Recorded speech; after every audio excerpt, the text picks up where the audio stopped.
YouTube-ski,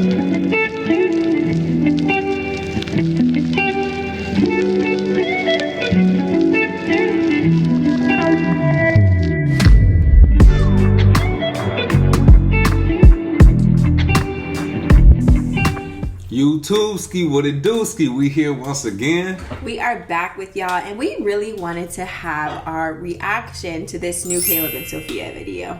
They got some new-ish. fun ones. Yeah, new to us, sure. Right. And we have one more announcement. Sister Lydia Diaz is now serving as a regular pioneer.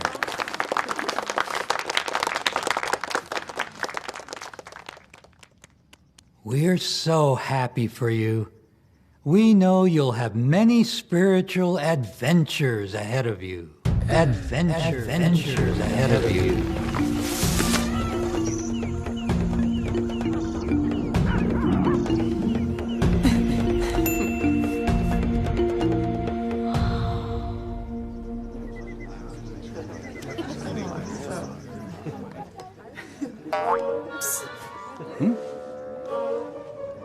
What?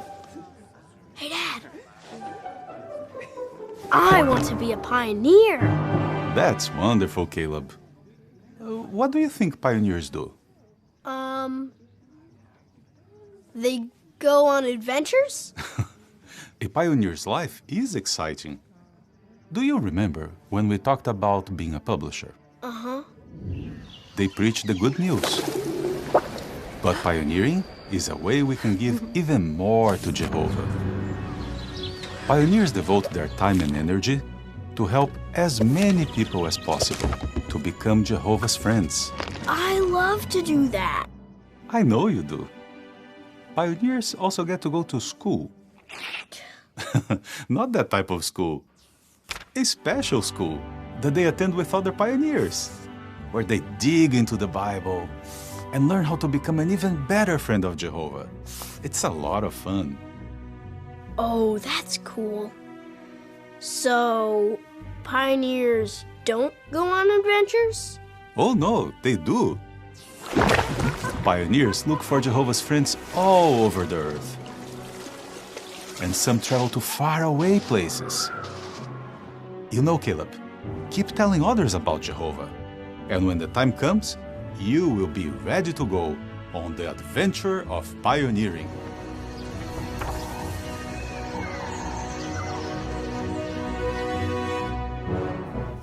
You want to start this off? So basically, as soon as I saw this video, literally even in the first clip where it's like, oh, imagining pioneering as this like big old adventure, I'm not gonna lie, that was me, okay? Like Well, let's talk about that first then. Our idea, our view of like pioneering. Yes. Beforehand. Yeah, go and cook. Literally, my view of pioneering was like, okay, yeah, I am gonna help people, sure. I'm gonna have Bible study, sure. But that was not something that was like exciting for me. What was more exciting for me was, okay, I get to hang out with all of these other pioneers and have, you know, the community, the connection. And when it came to like serving where the need was greater, all I had in my mind was being out of the country. Mm-hmm. Not one time did I have in my mind serving where the need is greater within the country. No, like I wanted to be somewhere else, experiencing a different culture, you know. Mm-hmm. That is actually something that even motivated me to want to learn a different language. True. It's like, okay, if I learn a different language, join a different language kingdom hall, then I have a higher chance of being able to go somewhere totally different. Yep. You know? Yeah, I agree. That was kind of my plan. My plan was to switch to Spanish like right after I got baptized. But they're like, no, first, you know, you want to be used in the congregation. And I was about to say get promoted because that's what it is. It is. Get, what was the word? Not anointed, but basically get more privileges and be moved up to ministerial servant. Yeah. And then go to Spanish. But I would occasionally go out with them out on field service. Yeah. And I wanted to serve somewhere in a different country. And I remember it would be like once a year they would pick a random boony town in Ohio. Yeah. Now I realize like it was a sundown town. But we would go and do like a whole day of field service like an hour away somewhere way out. We did that too. So stuff like that. But I enjoy doing it simply because I like going to service far where I don't know nobody. Like that was something. Facts. Yeah, like it makes it easier to talk to people. For real. So we went. I remember that day. Like we talked to all these people, and everybody in the town was nice. Which now I understand why. Yeah. Like they, of course, those types of towns, everybody is holy in Jesus and all that. Right. Yeah, but anyways, unassigned territory is unassigned. That's what it is. Yeah. I cannot. I keep wanting to say Bethlehem. I cannot think of the name, but it was past Dayton, Ohio, like way out somewhere. Yeah. Yeah. But anyways, I wanted to be able to serve somewhere far out the country. Yes. Because it felt like that was the righteous thing to do. Yep. And whenever we had time to do like it's Memorial season, we're gonna do a campaign, like that was something to do because it felt like that's what made you closer to Jehovah or get your blessings basically. Yeah, it absolutely felt that way. And I think that whenever you got the privilege to be a pioneer, to be pioneering, it also comes with a different level of like respect and camaraderie because now you have like these people, all you have to say is, oh yeah, I pioneer. And now all of a sudden in the other people's mind, you're like an example because they're constantly telling you you're an example, you're this, you're that. So it almost makes you feel better than people. It makes you feel holier than the next person, you are. know, and you're not supposed to have that mentality, but how are you gonna, it's like hypocritical to be feeding you different kinds of information like, oh, you're an example, you have to move different, you're this. You're literally separating people within the congregation. With titles. Yes, there's tiers, you know, and you get, it's like a job. It's literally like a job. Like if you're promoted within your job to be like manager or in charge in some way, some kind of leadership position, then it comes with a different level of responsibility, right? It does. So it was the same thing like with pioneers, ministerial servants, elders, like elders' wives. You can't just be like the rest. No, and even think about this. If you were thinking of dating somebody as an elder or servant, they would ask, is this sister a pioneer? Yes. And if he wasn't, it was like, ugh. Oh, that's such a good point. Come on. So it's the same way in like real life, right? So like if there's certain things that might disqualify you from different types of women or men, so you have a better chance of having a different kind of partner when you're a Jehovah's Witness if you are a pioneer as a woman. And then as a man, if you are a ministerial servant at least or a elder, you have a different kind of chance with different kinds of women within the Jehovah's Witness community. And it's like you have your up. pick of the better choices, basically. And that, remember how we talked about, that has nothing to do with your character. No, it does not. And you get married to somebody off of these imaginary titles. Yes, it's so true. Well, now let's point out the obvious. Now we are no longer living in the mind of Jehovah's Witness, and we're no longer biased with the view of this stuff. Yes, true. You are encouraged to give free labor. Yes. Point blank, period. You get nothing out of this stuff compared to what they get out of it. You are going to recruit more people, and these people every week or every month, however often they pay, are going to pay. And you get none of that. You don't get a cut. It's not like those jobs where you go out and knock on doors and sell a service and you get a commission from it. You get nothing. Yeah, I think for most people it's spiritually fulfilling. But I think the problem with it is that the Jehovah's Witness community makes it seem like this is the only way that you can be fulfilled and spiritually fulfilled. But you have to think in the mind of Jehovah's Witness.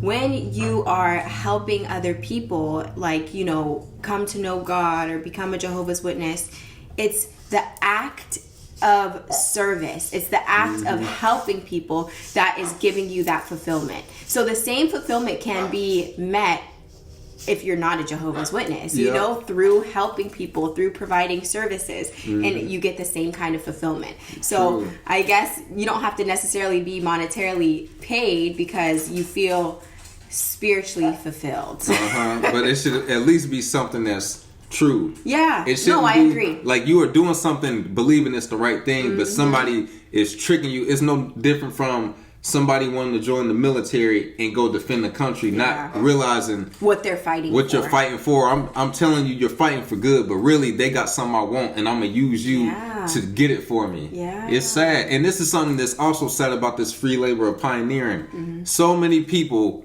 quit their job thinking it's the right thing to do, and they struggle. They will struggle their whole life to do this instead because they've been told you don't need to worry about having a roof over your head or being able to pursue the dreams that you got in life because you're going to get a life number 2 just by doing this. You guaranteed to get a second life to do everything you want to do after you die. And Jehovah will provide. So just like the video said, a publisher and a pioneer is expected to give their time and their energy in order to, preach this news and to help other people. And it's a whole job. Yep.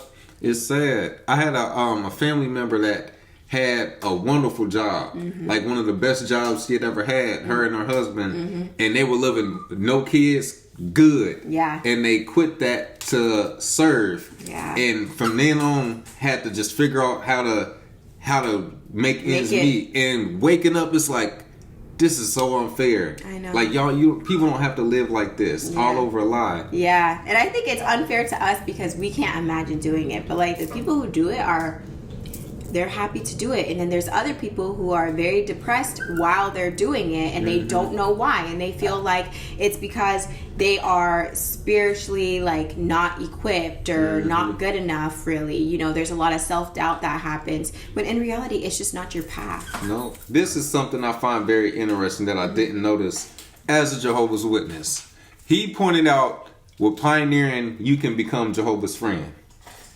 Where in the Bible does Jehovah require you to be a pioneer? Nowhere. Yeah. Like you get so wrapped up in the titles and the rules that nowhere, if you believe in the Bible, you can go by the Bible's rules and go, where is this at in the Bible? I see where it's at in the Watchtower, in the Awake, and the stuff y'all are brainwashing us with, but the Bible... Even the Bible that they translated and put in their own words don't even tell you the pioneer. Yes. It's not a thing. The teaching already is if you come to know God, if you come to know Jehovah, then you are becoming his friend already. Right? So like, is there tiers to this? Like, if I'm a pioneer, elder, or ministerial servant, am I now his like best friend? Right. Like, it like solidifies your seat in, paradise? Like, is that how that works? Yeah, I like how you brought that up because as a Bible study, you were just told you got to get baptized and be Jehovah's friend. And you do that. And it's like, all right, now you got to do this. And it's always like the goalposts keep getting moved on what you got to do to be God's friend. And if you don't keep moving with the goalposts,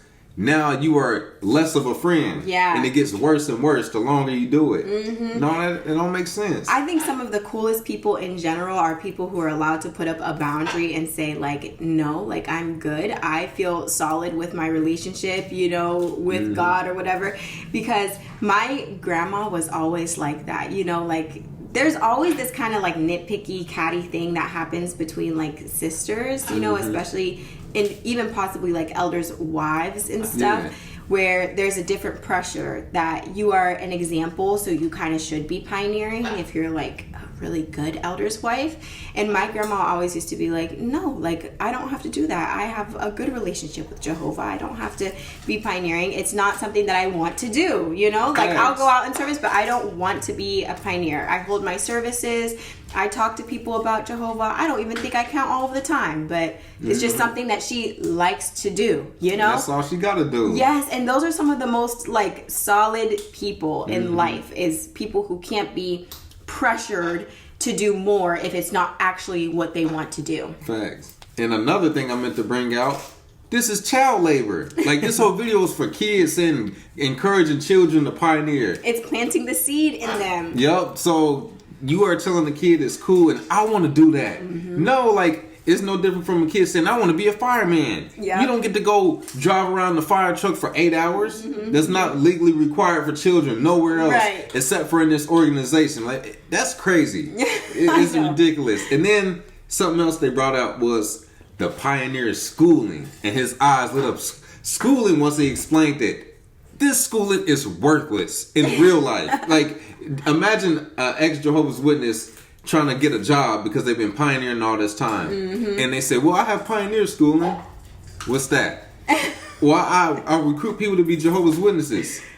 what's that got to do with this, Definitely man? can't Like, put it on your resume. no, like it's not a real thing. It probably teaches you how to be a good salesperson, you know, because you're trying to sell somebody this dream of being a Jehovah's Witness and why it is so beneficial, right? So, but I remember that school, like, it was kind of intense for the week that they were at Pioneer School. A lot of studying and, you know, things like that. And then, oh my gosh, I feel like they're very annoying when they come out of Pioneer School.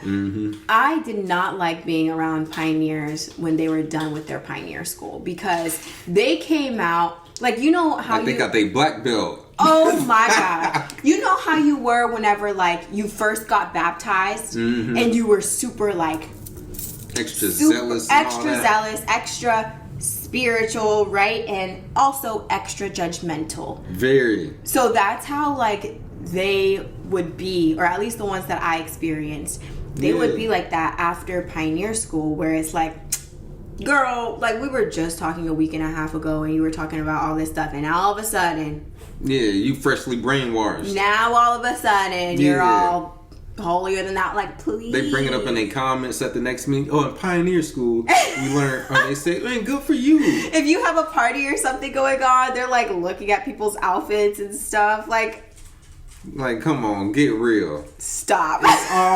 And this is a real thing as a Jehovah's Witness. But when you realize, once you step out, this is make believe. This is fairy tale stuff. It's literally training. All of that. An elder, a pioneer, a ministerial servant, a circuit overseer. All this does not exist in real life. This is made up terminology to give you this illusion that you have a title to push you here. Really, everybody is completely equal. Yeah. But in your mind, you've been given something that doesn't exist. Yeah. It's because whenever you're a Jehovah's Witness, like, that is your world. So, like, everything, other people may not know about the different rankings and titles and things like that, but, like, that's the world that you're living in. So everybody that you're around knows about the rankings, knows about the titles. It's just a matter of perception. Same thing. Yeah. And it's, oh my gosh, it's just it can be a hard life to live. I think, like, having to live up to those different kinds of standards and constantly being pushed to do more and more and more, and then also signing up for something that you didn't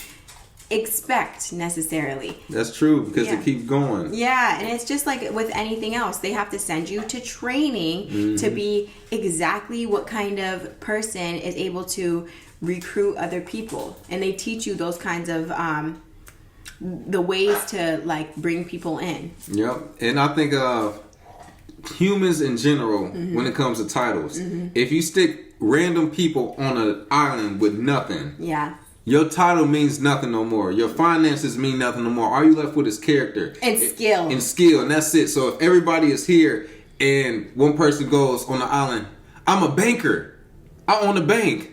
So what do you know how to do right now? Like, what does that have to do with this? Yeah. Or, you know, I'm the head person at my company.